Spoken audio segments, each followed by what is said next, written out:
بسم الله والصلاة والسلام على رسول الله وعلى آله وصحبه ومن والاه. حديث الصباح الذوق الإسلامي قطر هيا سمنتناو في الصحبة يا بالنجرا يقعدن الناس آدابن سنسرآتنا من ملكتنا. قال رسول الله صلى الله عليه وآله وسلم يا الله ملكتنا انه بلوان إذا كنتم ثلاثة ሶስቶች በምትሆኑበት ጊዜ ፈላ የተናጃ ምስጢር አያውሩ አይንሾካሾኩ ኢትናኒ ሁለት ሰዎች አይንሾካሾኩ ዱነል አኸሪ አንደኛውን ለይተው ከአንደኛው ተገልለው ብቻቸውን ሆነው ምስጢር አያውሩ حتى تختلطوا بالناس ከሌሎች ሰዎች ጋር እስከምትቀላቀሉ ድረስ ሁለቱ አንዱን አግለው ብቻውን አድርገው አንሾካሾኩ من اجل ذلك ይሄ የሆነበት ምክንያቱ አሉ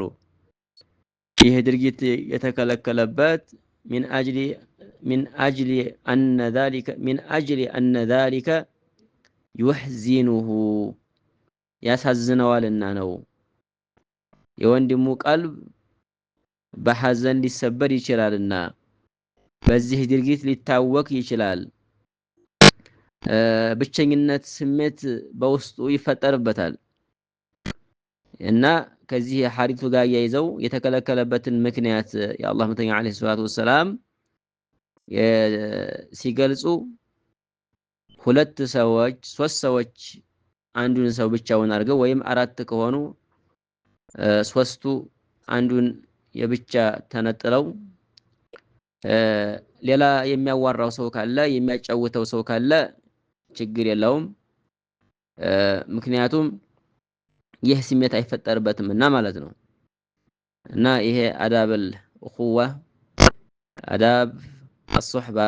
የባልንጀራና የወንድማማችነትን አዳብ ነው የሚያሳየን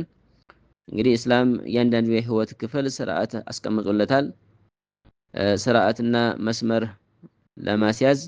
ከፍተኛ የሆነ ጥረት አድርጓል ከሰዎች ጋር ያለን ግንኙነትም ምን አይነት መልክ መሆን እንዳለበት በጥንቃቄ የተሞላ መሆን እንዳለበት በሙስሊሞች መካከል ያለው ግንኙነትና ወንድማማችነት በምንም አይነት መልኩ መሸርሸር እንደሌለበት ነው ይሄ ሐዲስ የሚያሳየን هذا وبالله التوفيق وصلى الله على نبينا محمد وعلى آله وصحبه أجمعين